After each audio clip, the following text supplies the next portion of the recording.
Hello, sisters. Welcome to the Sacred Medicine podcast, weaving powerful, soulful practices into functional medicine. Step into this beautiful space of devotion and explore everything from nurturing foods, rituals, sexuality, and awakening your innate sensuality. It is time to own your radiance. This is the Sacred Medicine podcast.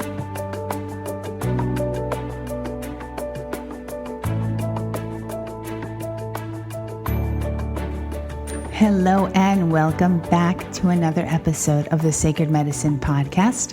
I am your host, Margaret Romero, and this week I have Elise Carr. She is a trailblazing woman behind StellaMuse. She's also known as the pioneer of Yoni power and the divinely empowered woman. Also recognized internationally as Australia's foremost empowerment mentor, specializing in sacred sexuality and spirituality. With unwavering enthusiasm, fierce dedication, and spirited insight, she guides inspirational souls on a purpose-driven, passion-filled mission away from fear and dissatisfaction and into courageous love and mental clarity, helping live life as their most authentic, nourished, and empowered selves. She's also a holistic health coach, Tantra practitioner, and Reiki Master, as well as a writer, a speaker, a model, and an artist. So this week, Elise and I talk about so many really cool topics that I just love, including sacred sexuality, and how to have a more gourmet type of sex life rather than kind of this like fast food type of sex life, which is really good for the moment, but it really doesn't leave you feeling fulfilled after that. So we talk about gourmet sex life. And we really dive deep into sacred sexuality and how we can invite our partner to experience this, how we can invite our partners into the conversation of opening up this sacred sexual space for them. She also has this really cool blog post that caught my eye, which is initially one of the reasons why what drew me to her and wanted me to have her on the show, something called 50 Shades of Sacred Date Nights. And she's got 50 ways of having a really hot, sexy date night. And so I thought that was pretty cool. And so we talk about that a little bit. And we talk about worshiping the masculine, as well as incorporating some love breaks into your relationship. And we dive into that. And so much more. She's really a true pioneer in this, and I just love having this conversation. So, on to the show, and I hope you enjoy it as much as I did.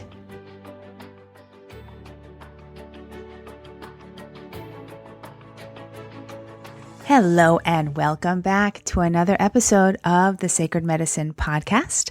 I am your host, Margaret Romero, and today I have a very special guest, Elise Carr. She is the trailblazing woman behind StellaMuse. Welcome, Elise. Thank you so much for joining me today. Thank you, Margaret, for having me. It's a real pleasure to be on the Sacred Medicine podcast. I'm really excited to see what we're going to dive into and what we're going to explore and share with your lovely listeners today. Yes. Tell us a little bit about the person behind StellaMuse, please.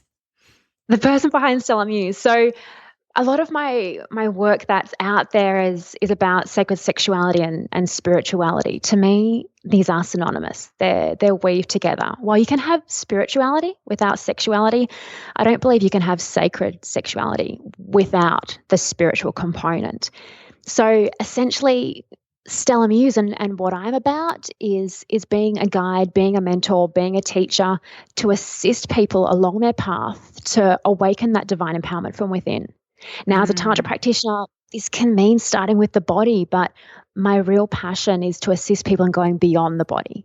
going beyond that body work that we see all around us, which is awesome. It's a doorway, it's a gateway to start, but to be able to penetrate the heart for self and with your current beloved or future beloved, and then to be able to take that again further into the mind, to consciousness, and essentially you want to connect with your soul, find out why we're really here, what our purpose and passions really are, so we can serve the world greatest. So it's a pretty deep rabbit hole to journey down, but as a holistic health and life coach and Tantra practitioner, bring in my Reiki Master work and other healing modalities, kind of combining that all together. I do bring, I guess, a bit of a masterful bag of fabulous tricks and techniques and tools and mentorship to create this as a juicy experience, but also a very dynamic and powerful experience.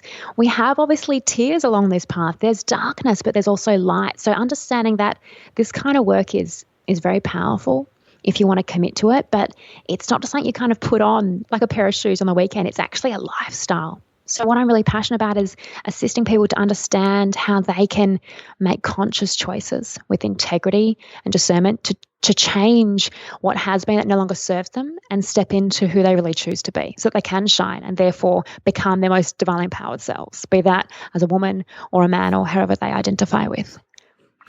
Awesome. My God, I love that. So are you working more with women who are trying to make conscious choices in their love life, or is it also in their work life? Is it in their life in general? It's very much life in general. And I have male clients and I have couples as well. When it comes to women, as an example, they often may come to me for one particular reason. There might be something really at the forefront. Often, as we've just chatted before about as well, Margaret, it's because they're living too much in their masculine. And that will transpire from their day-to-day at home, in the bedroom, on the kitchen bench, to the office, or, to their co-working space, wherever they are, if they're funky entrepreneurs. So it doesn't really matter as such where the starting point is. It's going to become holistic, as we know. It's going to cover the whole. It's all interconnected.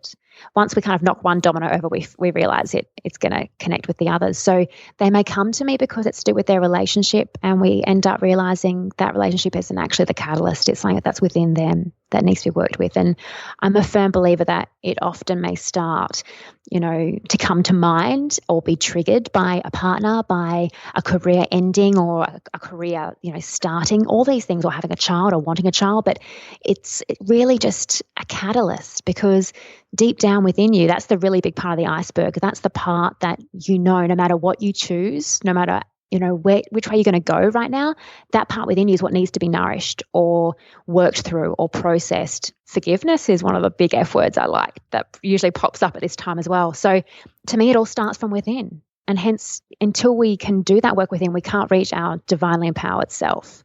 So there's a lot of internal work. You don't need to write about it or blog about it and share it with the world. You need someone who can hold sacred space and really guide you from a place of perfect trust and love and non-judgment, and assist you through those challenging times, that you can do that work yourself, but you have a guide. And that to me is what's really important. Being in the role that I'm in is you don't want to do the work for someone, right, no matter what they bring to the table. It's really about teaching women, men, the tools that they can use for themselves, helping them shift their mindset, helping them expand their mind. So all of that is weaved in no matter what they bring to the table. If they come to me with a relationship challenge, if they come to me with feeling too masculine, if they come to me with wanting to shift career and start perhaps their own practice, whatever it is. So I guess that kind of answers your question. Yes, it does. And you did briefly bring up about sacred sexuality and how, this is a topic that I really love talking about, because I feel like and I think you'll agree with me that there's definitely sex that happens that's absolutely not sacred on any level, right? It just is sort of what I call, fast food. It's like really just maybe a 30-minute thing or less, right? And if you're lucky. Right, exactly. Yeah, I call it sexual fast food. That's kind of... Right, compared to like something gourmet or something just, maybe 6 or 8 course meal. It's a fast food thing. I love how we associate food with sex. It's hilarious, isn't it? It's all to do with like hands and mouth and texture, and it's very interesting how we associate that. But yeah, it is the word du jour. Having a gourmet sex life seems to be what everyone wants at the moment. And if you stay in the space that perhaps you have always been in, that of, the kind of wham bam thank you, the disconnected, the animalistic, perhaps the porn inspired sex, you're not going to feel fulfilled. And really, I've done a lot of research and I've spoken a lot about this. And when we strip it back, pardon the pun, you actually realize that when you are inspired by pornography, or when it is focusing purely just on the genitals, or let's say the lower half of the body, chakras, if you want to go down that path, it's void of heart. There is no heart connection. Yes. When we talk about Tantra, which weaves together sacred sexuality and spirituality to essentially combine and raise consciousness especially, we're talking about a merging. And essentially what that merging really desires and strives and aspires to be is a merging of souls. But we start with the merging of body.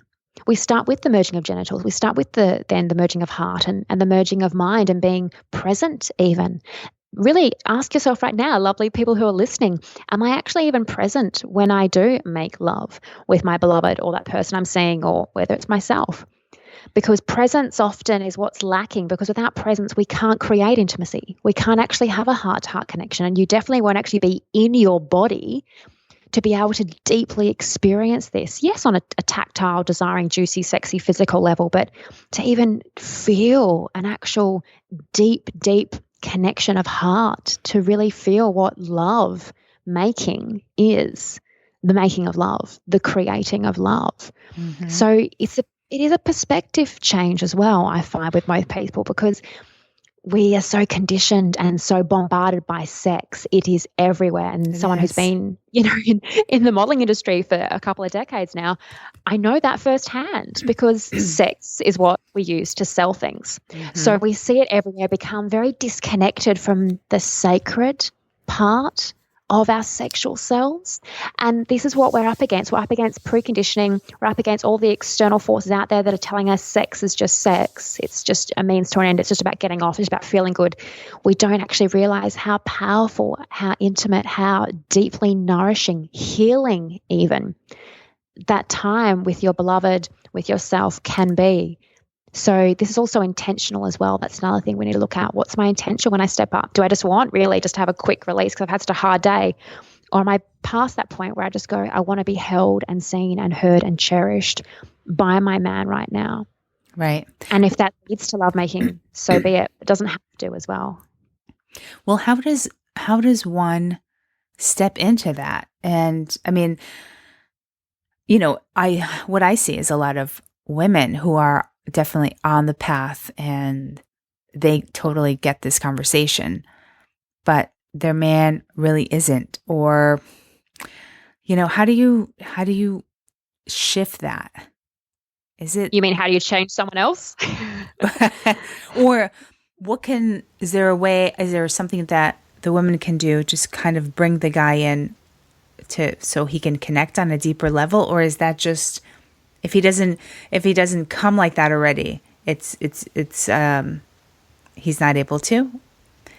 Yeah, it's an interesting question. It's something that many women face at some time in a relationship, or sometimes numerous relationships.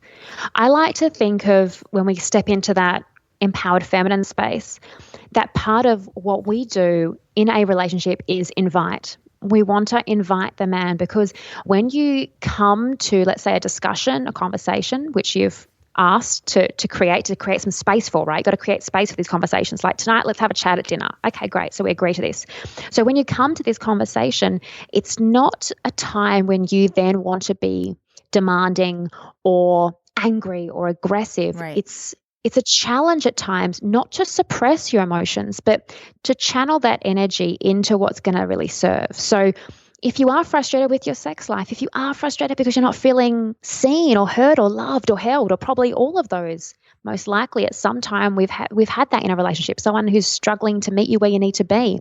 You can invite them by saying, this is what I really need, and I'd love that from you. You're coming from a place of love and kindness and compassion and non-judgment, because you really don't know what's going on inside the head, even if you've been together for 5 years. Right. Not really. That there still is another part of a person that we never know because we're not them, despite maybe being a twin flame soul, whatever you want to call yourselves, right? Right. So that is one opportunity, and that is one option, is to invite and come from that space. They then have, your partner, your beloved, then has the opportunity to express how they feel, share their thoughts, and then ideally take conscious action and start perhaps weaving in some suggestions you've made, like, hey, I watched this. I'd love it if you want to watch it too, or let's watch it together. If it's, a YouTube clip about someone talking about Tantra as an example.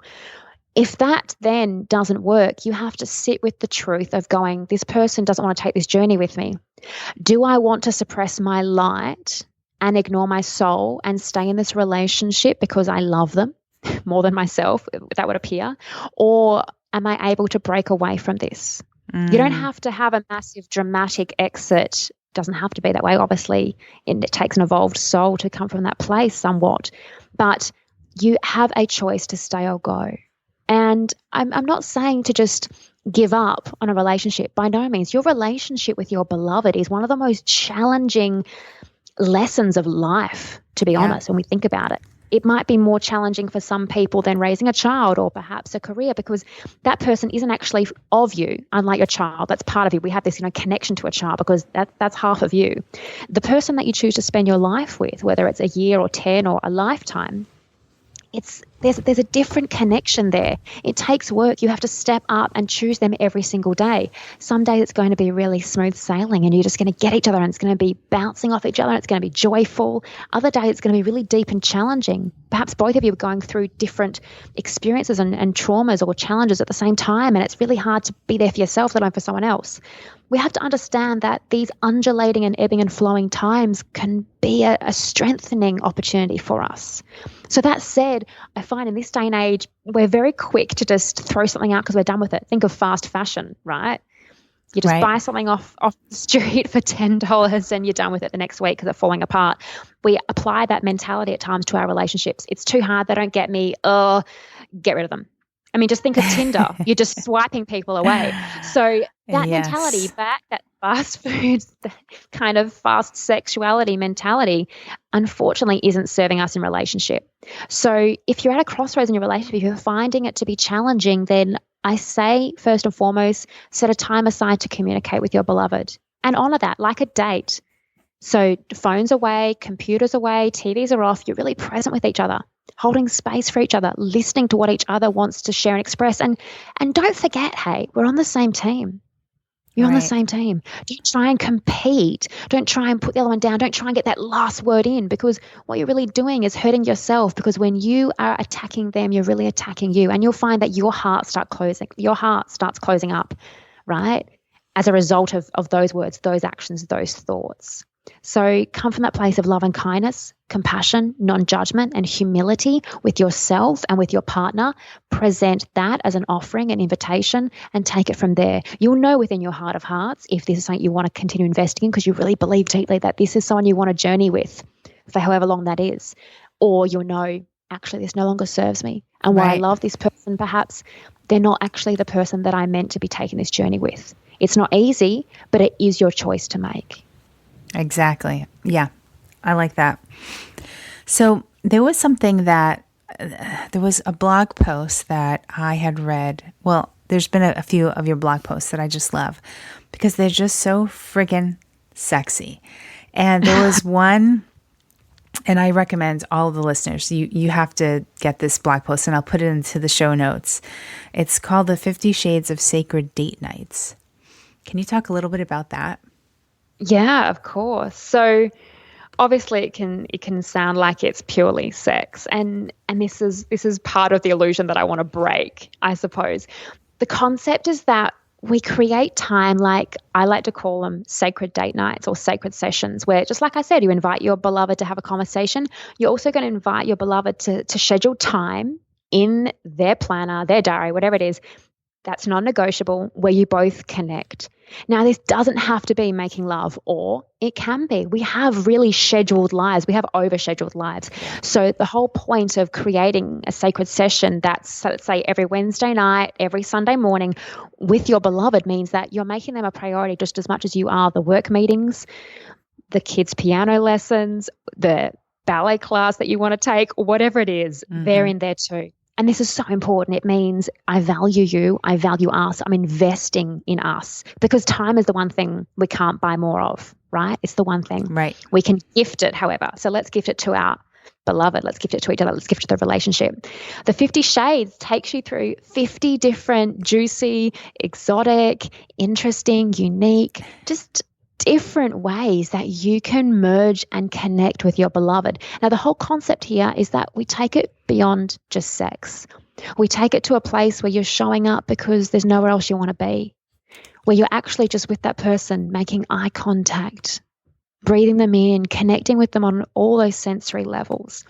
So definitely have a read. We'll put the link in there for you to get some ideas, but it's also just an opportunity for you to get outside the box right before you get inside the box. So use this as an opportunity to think of a way that you would love most deeply to connect with your beloved. Of course, you can dress up in a sexy French maid's outfit. Maybe he'd love that and you want him to be a sailor. Go for your life. But maybe you're like, I'd love to actually be naked in nature with you. Or I'd love us to cook dinner together and eat naked and just enjoy that experience. Maybe it's a visual thing. Maybe it's a sensuality thing. Maybe it's bringing nature into it. We can just enjoy that moment and relish it and take time and be fiercely present. It doesn't just have to be about having an orgasm. So it's shifting our perspective to what sacred sexuality is, far beyond just sex. And as I said, the sacred sexuality, for it to really be sacred sexuality, there has to be an element of spirit. You've got to connect in with your heart. You've got to have the at least aspiration to want to merge with your beloved from a spiritual place, whether that means, an act of like God or connecting with the universe or something greater than you, however you want to term it, whatever makes you feel comfortable that connects with what you both believe in. But knowing that when you fuse together, there's something that's created that is greater than you, that you're tapping into that. Now, that may seem like an awful lot to have when you just want to have a naked pizza night, but it's just a different way of looking at things. It can be as deep down the rabbit hole as you want to go. But I created that post really to get people to start thinking how we can shift things up, change things up, and more than anything, really value the time that we have together and make sure it's non-negotiable. It's non-negotiable. Like, unless there's something really, really serious going on that you can't make that date night, it's just as important as the biggest meeting of your life. That's how I want you to step up and connect with your beloved, so that they know how special and sacred the relationship is, so that they feel really valued. Because especially as a woman, as the receiver, that's what the feminine is. We need to feel seen and held and heard and cherished, so that we can really soften and open to receive. If your partner's a man, especially. So when you start to think like that, you realize I don't have to be the masculine kind of part of this duo anymore. I don't have to be the one wearing the pants. I actually can be in an empowered place, but soften into my feminine self and receive all of this. Right. One beautiful way is also actually for one partner just entirely to devote maybe, let's say, 15, 20, 30 minutes. Sounds like a lot, but it can go fast. To just giving love, giving pleasure, giving presence to their partner. And that partner doesn't have to do anything. They don't have to pretend how amazing it is. They can offer suggestion and direction if they're not feeling anything. Like, actually, I'd love it more if you did this, or kiss me here, or touch me there. Just purely to receive. Imagine if you started your lovemaking session as a woman who just was able to receive without having to play a role, do anything. You don't have to pretend to moan. You can just lay there and meditate if it feels great while he's kissing your inner thighs and suckling your nipples, whatever. But when we can just really soften and receive, all of a sudden we want then to step into a place of giving to our man as well.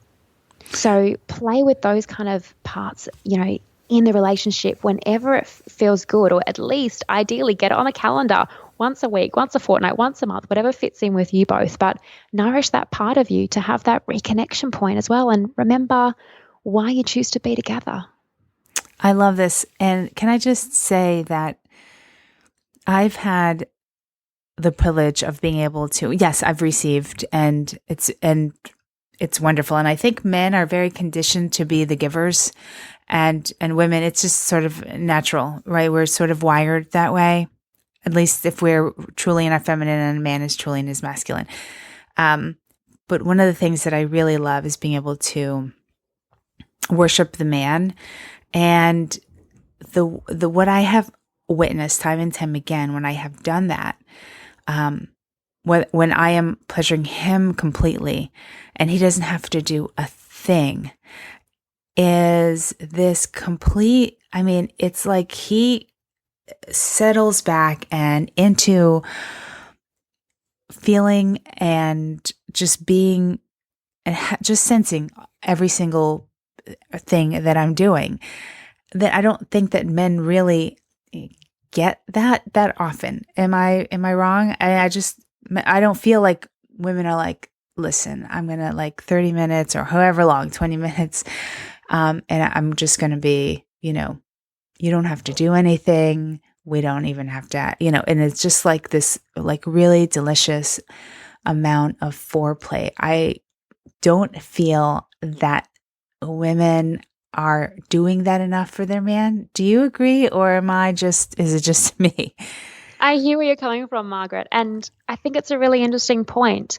For me, I find that can really go both ways as well.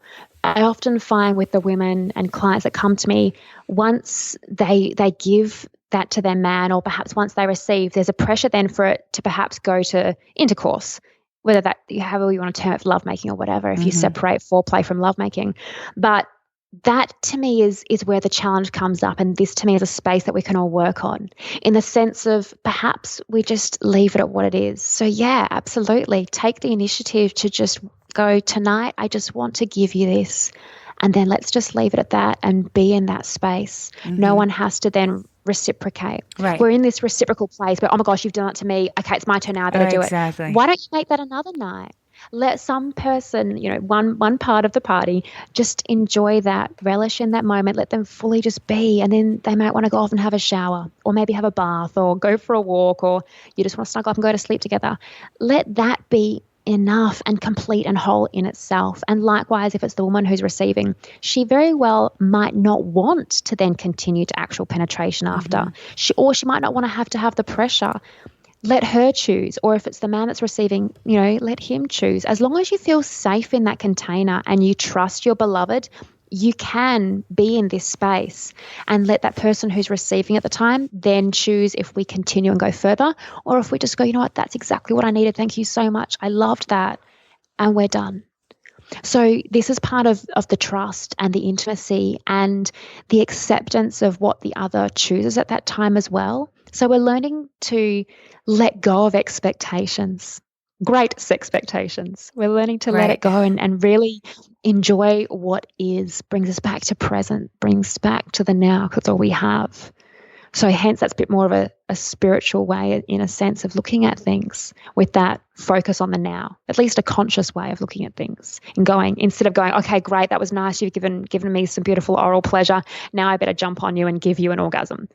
That's not very exciting when you feel that pressure. Unless you want to, go for it, honor that. Right. But if you're feeling pressure, that's going to totally break that sacred space and that glow and that just surrendering that you've just created together. So having a conversation with your partner about this could be a really great place to start. Or maybe tonight, one of you's like, okay, I'm going to be serving you tonight, my lover. Mm-hmm. I have seen men just sort of like melt, like putty in my hands. And that doesn't necessarily mean that I'm, doing something with their genitals, or, I could be giving like a full body massage, or, lots of different massages all over the place. Like, I don't know. It's been, being able to witness a man completely fall, kind of like limp in your arms when you are worshiping him is just something that I don't know. I love it. I really do.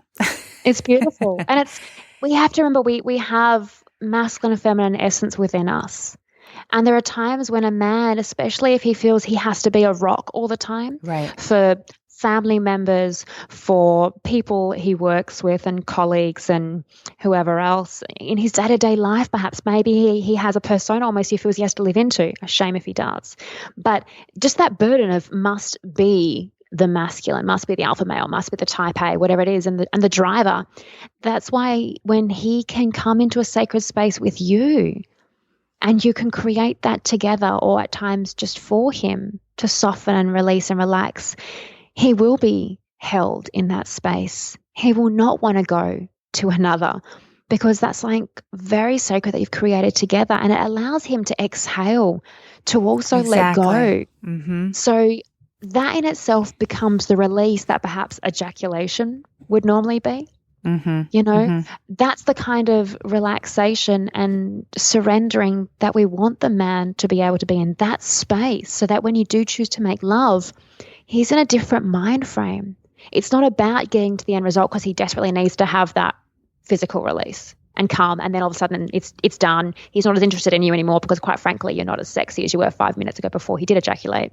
It doesn't mean he doesn't love you anymore, but it's just that fire is out of him. He's released it, let it go. Mm-hmm. So when we're able to create that space for the man, we're also inviting the opportunity for our lovemaking to change. Doesn't mean it's going to be that night, but it allows him to then step into that space very, very differently.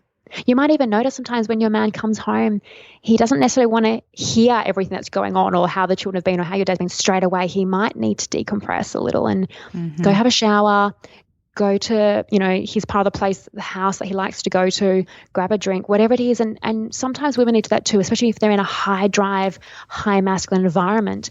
We need to have that kind of moment, come back into ourselves, get present.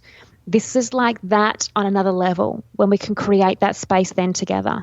It's also about respecting each other and where we're at. And the more you do this, the more you can learn to really read your beloved, and you know what they need really deeply on a subtle energetic level, not just physically, not just emotionally, but really, really subtly. And that's when your relationship goes to another level. And you need to be able to do that obviously with yourself first and foremost. If you can't read the subtle energetic shifts within your own body, if you can't read the emotional shifts in your body, then things are going to get to physical pretty quickly, and you're going to become perhaps more, erratic and angry and kind of pent up than you'd like. So learning to read yourself and then your beloved will change your experience of relationships with everyone, no matter if it's sexual or not.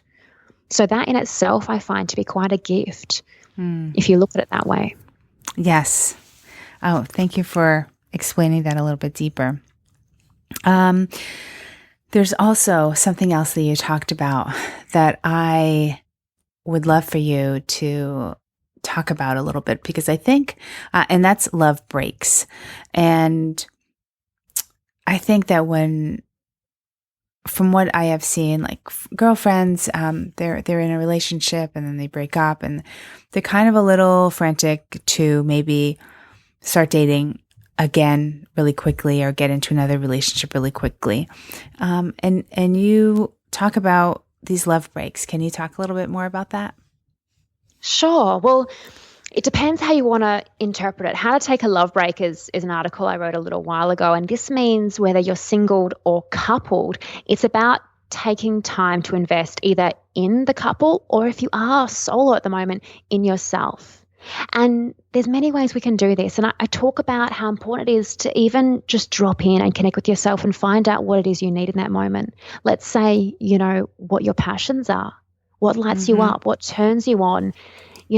It's about finding out what you're curious about. Because sometimes, as I'm sure we've all experienced in a relationship previously or maybe currently, you lose yourself in the relationship. You do things for your beloved to the extent of it being detrimental to your relationship with self. You've no longer factored in, oh my gosh, I need alone time. I need like 2 hours every day somehow. I get up at sunrise. This is what I love to do. Now, I'm not saying it's for everyone, but just as an example. And I stopped doing that because my ex-partner loves sleeping in all the time, and I miss watching the sunrise. So if you are currently walking this path on your own, which may I just add, we all are, no matter what, you need to find out what your passions are, acknowledging how you want to nourish also your body, your mind, your heart, your soul, spirit.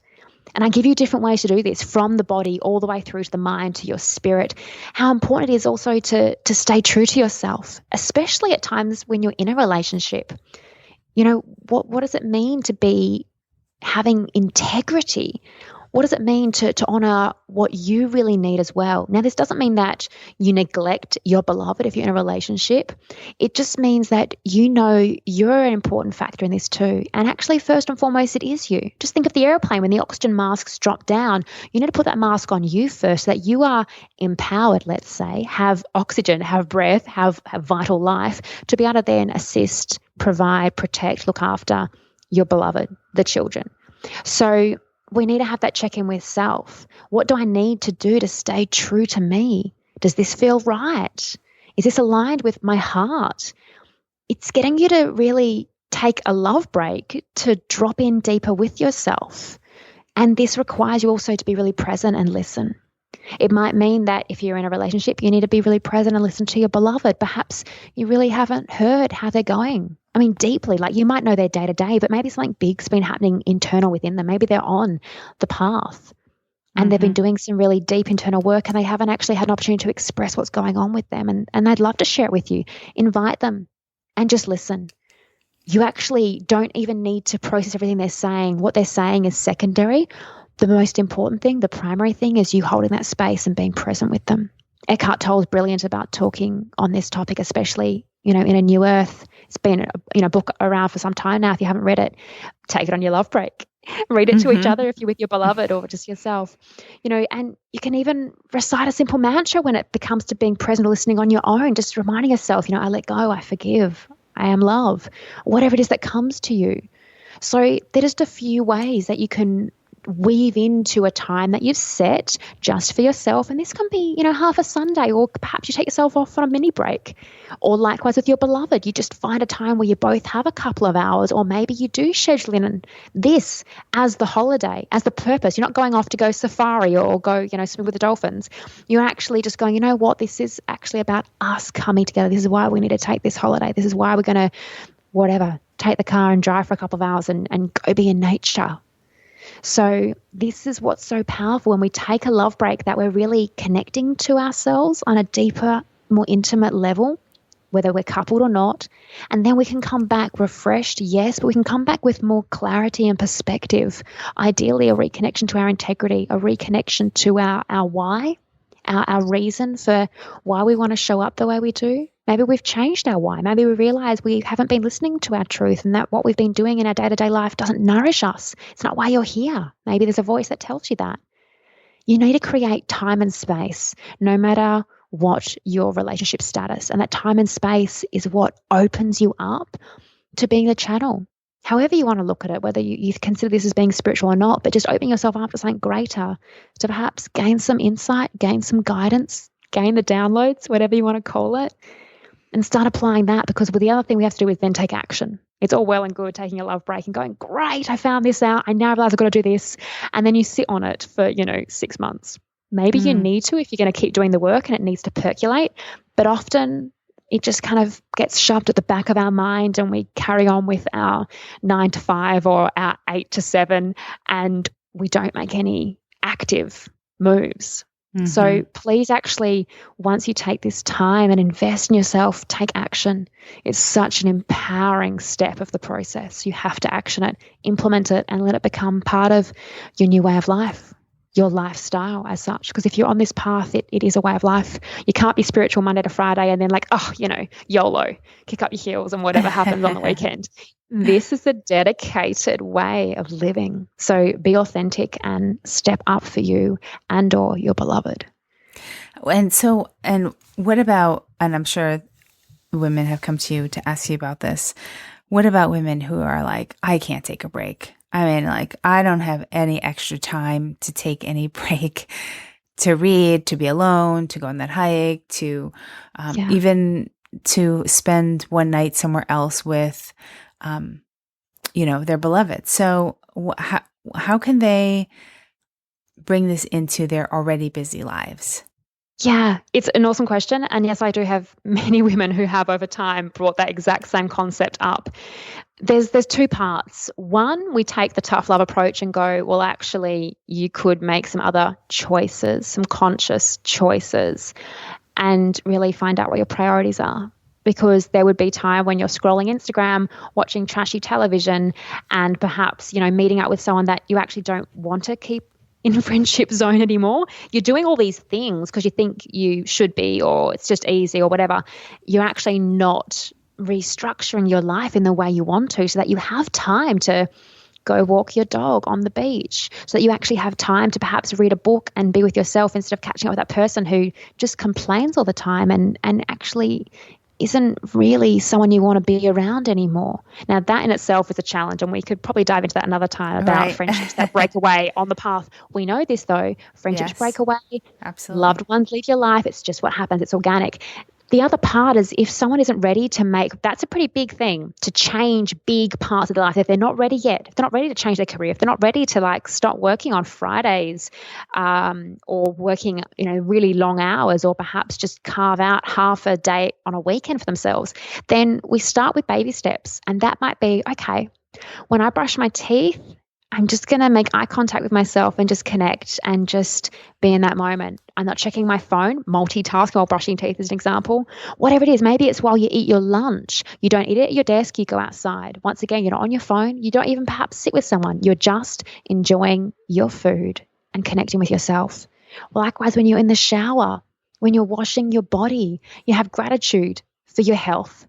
You have gratitude for the fact that you're able to enjoy this hot water that's running over you right now. Mm-hmm. We're getting you to become present and just enjoy the kind of, the extraordinary in the ordinary. That's how I like to term it. So that in itself can start, just baby steps to help you want to then become a little bit more hungry to go, actually, you know what? I am going to stop catching up with that person.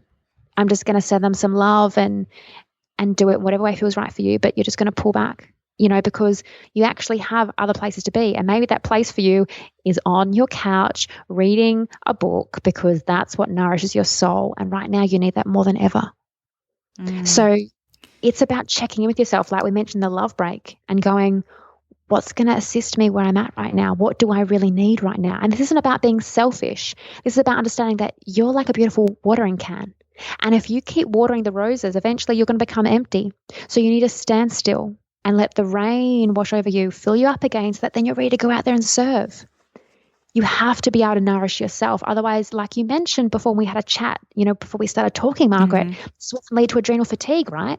This is what can lead us to burnout, because we give so much, but we do it to the detriment of our own health. And then what happens? We're so burnt out, we actually can no longer serve how we truly want to serve, because we are not in a position physically, emotionally, spiritually, however you want to look at it. Yeah, so true. So true. Priorities, sister. Exactly. Okay, so I can't believe we're sort of coming down to the wire here. There are 3 quick questions that I ask all of my guests. Go for it. Okay, let's see. The first one is, what's at your bedside right now? Oh, actually, interestingly enough, one of the books I mentioned, A New Earth, I am rereading it and I love it. It's funny, I've probably read it about 4 times in the last, I think I got it when I was 22. That's a decade ago. And there's all different highlights in different colors. Like every time I read it, I highlight different sections, because obviously it speaks to where you're at the time. So I love that. I have a couple of crystals and probably about 12 other books. And I have some framed photos, and I also have an orchid. Oh, nice.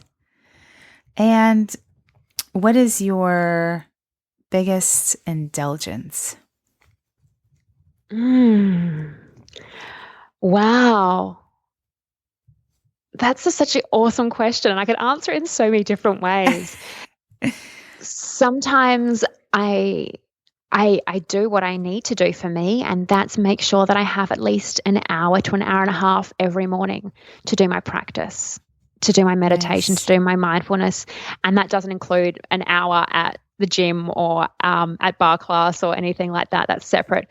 That is my non-negotiable. It's my me time. It's how I make sure I am clear and pure and on track and nourished so that I can serve the best I possibly can that day for my clients, for my loved ones, for the world in general, however it is, however my day pans out. So that to me, you can look at it as an indulgence, but to me, I call it a non-negotiable. Nice. And what do you wear to bed? Oh, it depends on the season because I can get a little bit chilly. I definitely love to be naked on divine organic cotton sheets or bamboo sheets. Other times I could be really cozy and snuggled up in full jammy bottoms and a top and even a knitted jacket. But I have a delicious and divine warm body beside me. So normally I can snuggle up with that one. It's so interesting how the majority of my guests sleep naked. I think it's often when it's really warm and then I can feel I didn't always feel comfortable. I used to just not have, maybe anything more than like knickers and a top. But as I got a bit older, it's like, oh, this feels beautiful. Just that liberation and that complete freedom, this thing about it. And because you're in your bed, it's like a very safe and sacred space. Right. But I have much reverence for the divine body temple. So I strut around my home naked a lot. Me too. Why not? We love what we've got. It's all about celebration. And let's see. Okay. And so how can people find you? Best way to find me is on StellaMuse.com. So that's my website, and there's a contact page there. If there's something I can assist you with, you can hit me up. All about the offerings that I have, from Tantra work to healings and to coaching that I do. It's all there. Otherwise, I'm also on Instagram and Facebook and Twitter, so you can find me there as well, StellaMuse. So there's plenty of ways you can reach out and connect with me. Awesome. And do you have any... can you tell us a little bit about your upcoming book? Do you want to talk about that yet? Or okay. Sure. So I'm writing one book still at the moment, and that's called Yoni Power. The title may change, I'm not sure. That's my second book that I'm writing, and essentially what I'm exploring is how we as women can learn to understand our bodies, yes, physically, but also emotionally and energetically, so we can become more empowered, so we understand how we actually work and the multifaceted being that we are.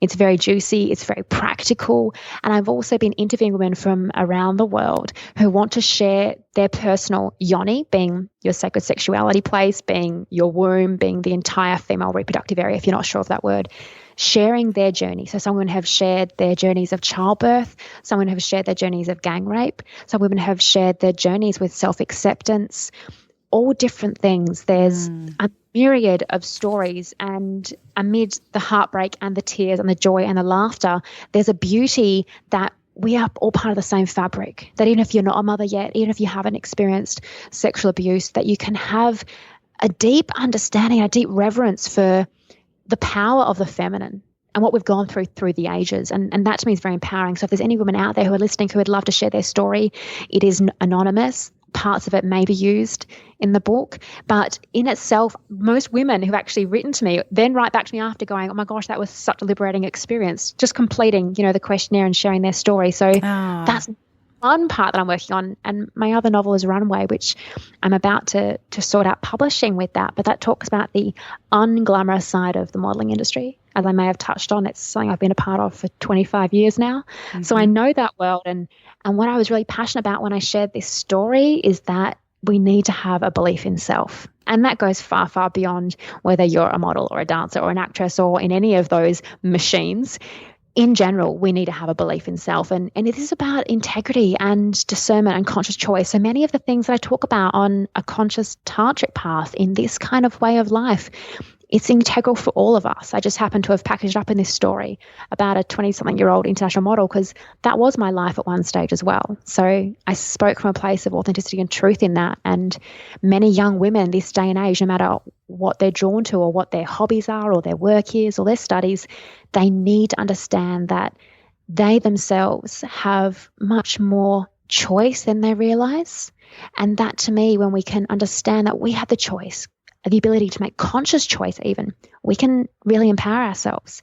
And that is something that we're missing in this stage. And especially when you see the kind of posts that are being put up on Instagram that lack the substance, that lack the message, that, leading us down a path that takes us away from having reverence for the body temple and then going far, far beyond it to that heart connection, to that mind connection. So it's another kind of deep insight, I suppose, into how we can approach life. And I've packaged it up in a pretty bow. Very nice. And when does your book, the Yoni Power, when is that coming out? Good question, Margaret. I'd love to be able to give you that. I don't have a set date for that, but you can absolutely sign up to updates on the website and you'll be the first to know, which is kind of exciting because you'll be knowing around the same time I will. Awesome. Well, I wish you so much luck with that and so much success. I love what you're doing. It's really refreshing to have someone, you're just this empowered woman who is standing for all of us and showing us the way to really reclaiming our feminine, our divinity, and stepping into, rather than, like we mentioned before, like fast food sex, like getting really into the sacred part of sexuality and sensuality, and which is so beautiful. So I really, really love what you're doing. Thank you. And I honor what you're doing too, Margaret. And this is part of the power when we can stand together as women instead of divided. Exactly. This is what we've got to remember, is that we're on the same team, as I mentioned. So when we can have these conversations and empower each other and share our stories and offer the service of being teacher or mentor, if you're in that place, that is deeply empowering. And we don't realize that we're actually all masters in our own way. We're also always students too. So I share this because it's part of my desire, but we all do it in our own way as well. So don't forget that we're all integral and we're all part of this cosmic fabric. So I trust everyone keeps doing what they really feel their soul is asking of them and go forth and shine. Thank you, Margaret, so much. Lovely. Thank you so much. Have the most beautiful week. You too, gorgeous. Well, I hope you love this episode, and now we'll start to incorporate maybe one of these 50 shades of sacred date night options for you, picking one, maybe one a week to start with. To learn more about Elise and for all the show notes, head on over to margaretromero.com/episode 32. If you have been loving these episodes, I would love it if you would head on over to iTunes, subscribe, and leave a review. I read all of your reviews. Thank you so much. I feel the love. And if you have not received your free gift from me, it's called Owning Your Femininity, 4 Steps to Embodying Your Sensual Self. Head on over to margaretromero.com/gift. I will speak to you next week. Love to all.